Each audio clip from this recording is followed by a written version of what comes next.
Hey guys, this is Roadkill, also known as Kronos.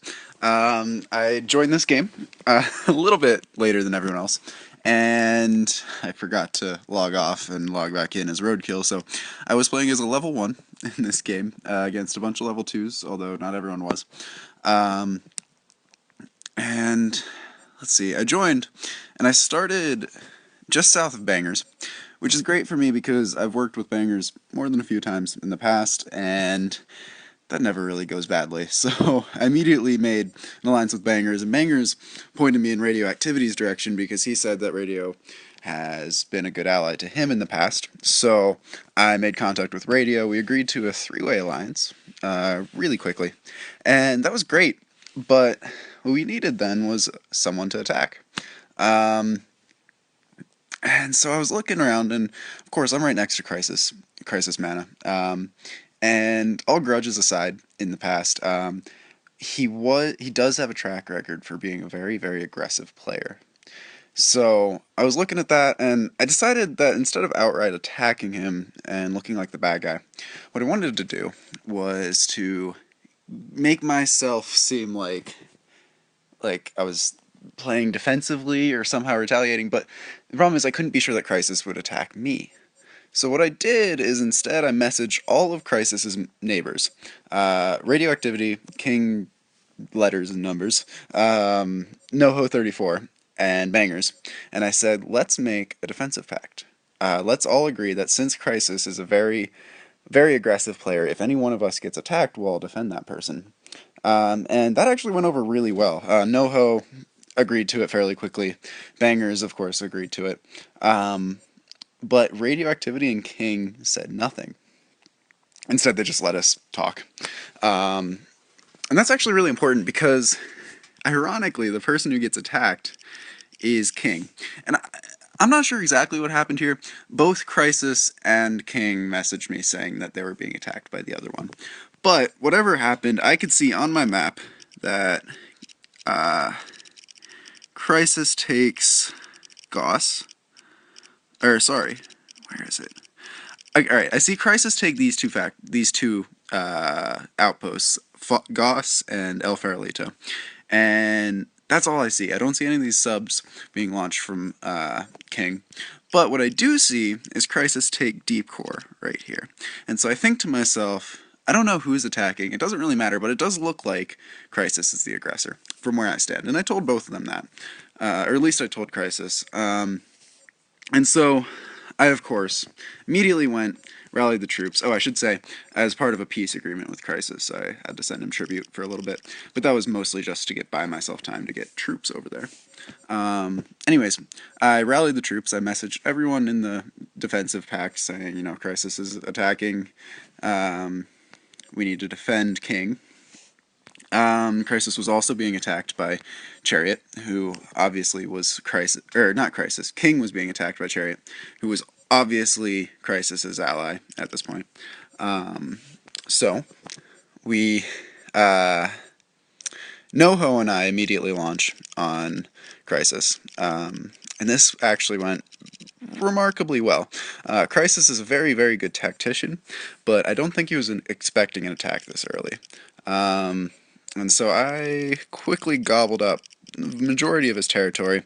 I got an Admiral, which served me so well in the early game, because even though Crisis had this smuggler, I could snap up territories without him being able to respond, and it was really smooth sailing. And eventually I got to Cousteau up here, and NoHo was making progress, but not much.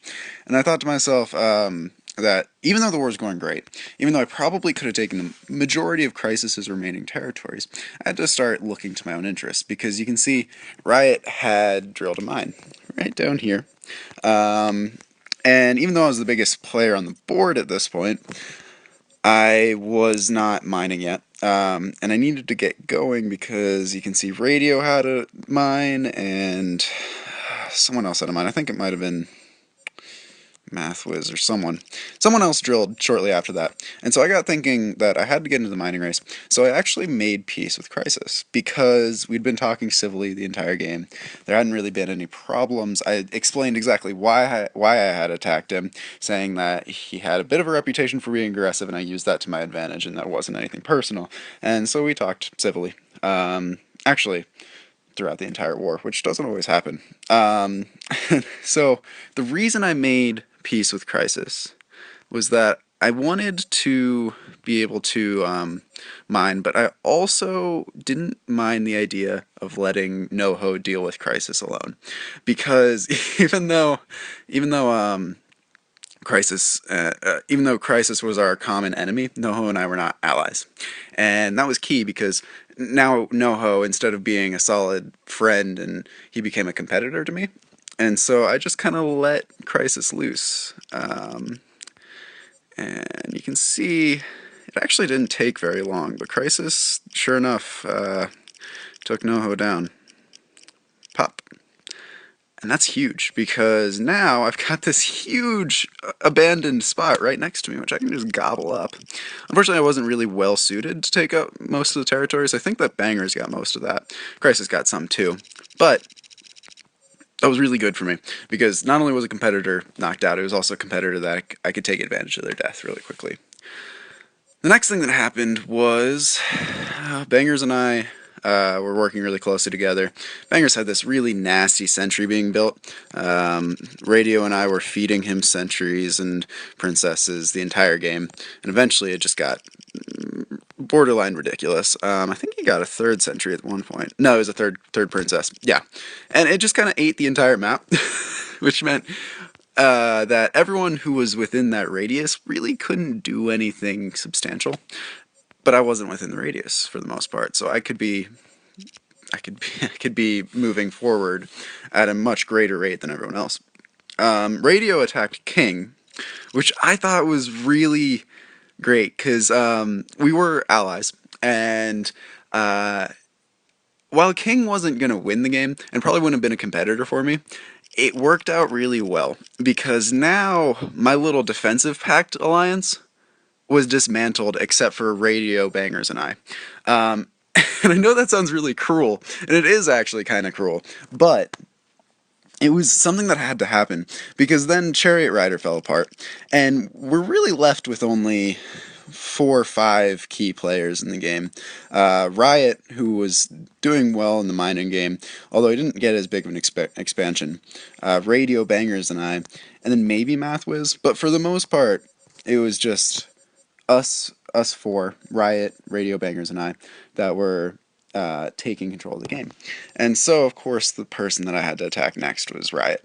And even though Riot and I had been talking, kind of, we hadn't been working closely together, so I don't really feel bad attacking him. And he had dropped this cute little mine right next to me. So it just kind of had to happen. And with double engineers, there wasn't really much he could do about it. And for the rest of the game, I just kind of sat on this. I think perhaps Bangers could have outmined me, but I dropped mines before he did, and I don't think he really wanted to compete. He'd probably be able to give you a better explanation than I could.